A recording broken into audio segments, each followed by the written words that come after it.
सभागृहात लक्षवेधी लावण्यासाठी पैसे घेतले जातात हा मी प्रश्न मांडला खरं आहे.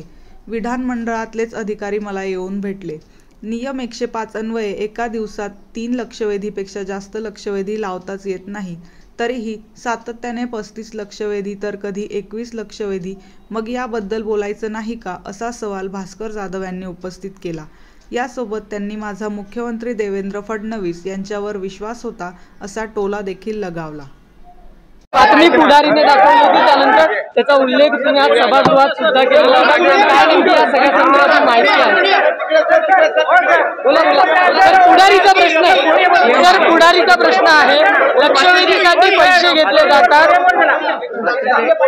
तुमचा जो प्रश्न आहे की या विधानसभेमध्ये आता अधिवेशनामध्ये लक्षवेधी लावण्याकरता पैसे घेतले जातात, हा सभागृहामध्ये मी बोललो हे खरं आहे आणि ते बोललो त्याचा आधार म्हणून, पुरावा म्हणून मला धन्यवाद दिले पाहिजे दैनिक पुढारीला. दैनिक पुढारींनी धाडस दाखवलं आणि त्यांनी प्रवेश घेण्याकरता म्हणून कशा पद्धतीनं जीपे केले जातात, गुगल पे केलं जातं, कशी पैशाची मागणी केली जाते, हे त्या वर्तमानपत्राने छापण्याचं धाडस दाखवलं. तो एक विषय. आणि विधान मंडळातलेच अधिकारी मला येऊन भेटले होते की जे मी लक्षवेधीबद्दल बोललो त्याबद्दल बोललो. आणि लांब कशाला, नियम 105 अन्वये एका दिवसामध्ये 3 लक्षवेधीच्या वरती लक्षवेधी लावताच येत नाहीत. फार तर काही जर विशेष बाब म्हणून असेल तर 4-2 लक्षवेधी एका दिवशी लावता येतात. सातत्यानं 35 लक्षवेधी, 21 लक्षवेधी, 24 लक्षवेधी, 20 लक्षवेधी या संदर्भामध्ये बोलायचं नाही का? बोलायचं नाही. कशाबद्दल बोलायचं नाही? तर अध्यक्षांनी निर्णय घेतला म्हणून त्या ठिकाणी बोलायचं नाही. अध्यक्ष म्हणजे कोण आहेत? अध्यक्ष म्हणजे सुद्धा एक माणूसच आहे. अध्यक्षांनी एखादा निर्णय घेतला की त्याच्यावर चर्चा करायची नाही असं जे काही सांगितलं जातं हे बिलकुल चुकीचं आहे. ज्या पद्धतीनं विधानसभा अधिनियमाला सदस्य बांधलेले आहेत त्याच पद्धतीनं विधानसभा अधिनियमाला अध्यक्ष सुद्धा बांधलेले आहेत. अध्यक्ष बसले आणि अध्यक्षांनी काही वाटेल तो निर्णय घ्यायचा असं कधी नाही आहे. अध्यक्षांनी सभागृहामध्ये जे नियम आहे, नियमावली आहे, प्रथा आहे, परंपरा आहे, त्या परंपरेनं वागावं. आणि त्याच्यावर काही चुकत असेल किंवा कळत नकळतपणे काही घडत असेल तर ते सभागृहामध्ये आम्ही लक्षात आणून देणं आमचं काम आहे.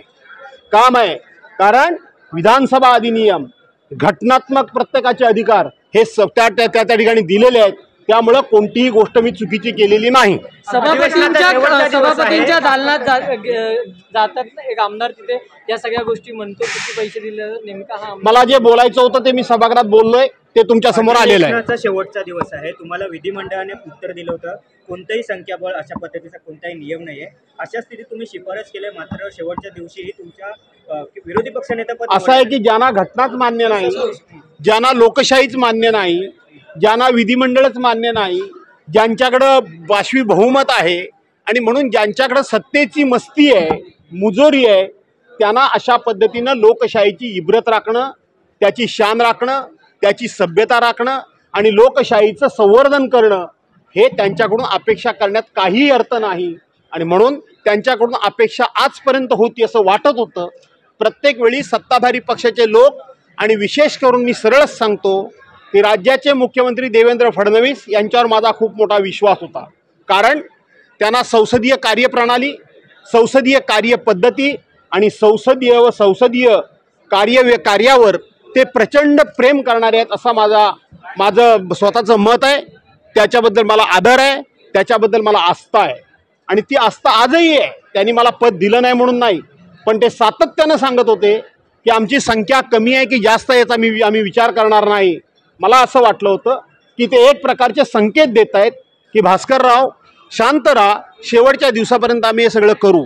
परंतु मला खात्री झालेली आहे की या लोकांचा कुठल्याही संसदीय कार्यप्रणालीवर, लोकशाहीवर, घटनेवर कुठलाही विश्वास नाही.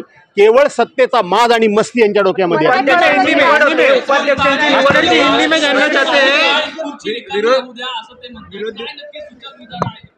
काही हरकत नाही. खुर्ची त्यांनी विरोधी पक्ष नेत्याची खुर्ची रिकामी ठेवली काय? आणि पलीकडचे सगळे सदस्य विकत घेऊन बाकीच्या खुर्च्या रिकाम्या केल्या काय? आता तेच चाललंय. मी कालही राज्यसभेच्या संविधानावर चर्चा करताना मी सांगितलं, पूर्वी चर्चा काय होत होती की गोरगरिबाला त्या ठिकाणी दारू मटण वगैरे देऊन मतं घेतली जात होती. आता चर्चा काय होते? चर्चा ईव्हीएम मार्फत या ठिकाणी मतं घेतली जात आहेत. मतपत्रिकेवर नावं नाही, ती मतं या ठिकाणी वाढवली जात आहेत. निवडून आलेले सदस्य घाऊक खरेदी करायची, घाऊक. अशा पद्धतीनं ज्यांनी लोकशाही मातीमध्येच घालायचं ठरवलेलं आहे त्यांच्याकडून फार अपेक्षा करता येत नाही. उपाध्यक्षांची निवड होते, मात्र विरोधी पक्षनेता निवडण्याचा 100% आहे. विरोधी पक्षनेत्याची आपल्या उपाध्यक्षाची निवड तुम्ही करता, त्यांच्या मनात असतं तर त्यांनी केली असती विरोधी पक्षनेत्याची निवड. आणि म्हणून लोकशाहीचा सन्मान म्हणून मी काल सांगितलं की माझ्या नावाची तुम्हाला अडचण असेल का, तर मी कायद्यावर बोट ठेवून बोलतो का, तर मी हातामध्ये नियमाचं पुस्तक घेऊन बोलतो का, तर प्रथेवर परंपरेवर मी बोलतो का, तर चुकीचं सभागृहात काही चाललं असेल तर ते रोखण्याचा मी प्रयत्न करतो. मी कधीही कोणावर व्यक्तिगत टीका टिप्पणी केलेली नाही, कधीही कोणाच्या व्यक्तिगत चारित्र्यावर मी बोललेलो नाही, कधीही कोणाच्या बायका मुलांबद्दल लेकीबाळींबद्दल मी बोललो नाही. म्हणजे ह्या सभागृहामध्ये नियमानं बोलणं, कायद्यानं बोलणं, प्रथा परंपरेचं रक्षण करा म्हणून सांगणं, त्या ठिकाणी विधिमंडळाच्या नियमाप्रमाणे बोला, डॉक्टर बाबासाहेब आंबेडकरांनी दिलेल्या घटनेप्रमाणे वागा, हे सांगणं म्हणजे चुकीचं आहे का? हे सांगणं चुकीचं आहे. आणि म्हणून हे चुकीचं असेल तर ते मी 1000 वेळाला ते करेन पुन्हा पुन्हा. विरोधी पक्ष नेता आज आखिरी दिन है, अब तक नियुक्त नहीं किया गया है. आपका कॉन्फिडेंटली इंग्लिशमध्ये बोला. कोणत्याही क्लासला न जाता घरी किंवा ऑफिसमध्येच कॉन्फिडंट इंग्लिश स्पीकिंग कोर्स. अनेक क्लासेस करूनही जर इंग्लिशमध्ये बोलायला अडचण येते तर आजच एनरोल करा. ह्या कोर्समध्ये आहेत बोलण्यापुरते गरजेचे ग्रामर, 4 सोप्या स्टेप्स इंग्लिश बोलण्यासाठी, भरपूर प्रॅक्टिस स्वतःबरोबरच, आणि थिंकिंग इन इंग्लिश हा रेव्होल्युशनरी कन्सेप्ट. 1 वर्षाची 100% मनी बॅक गॅरंटी देणारा एकमेव course, confident English speaking course.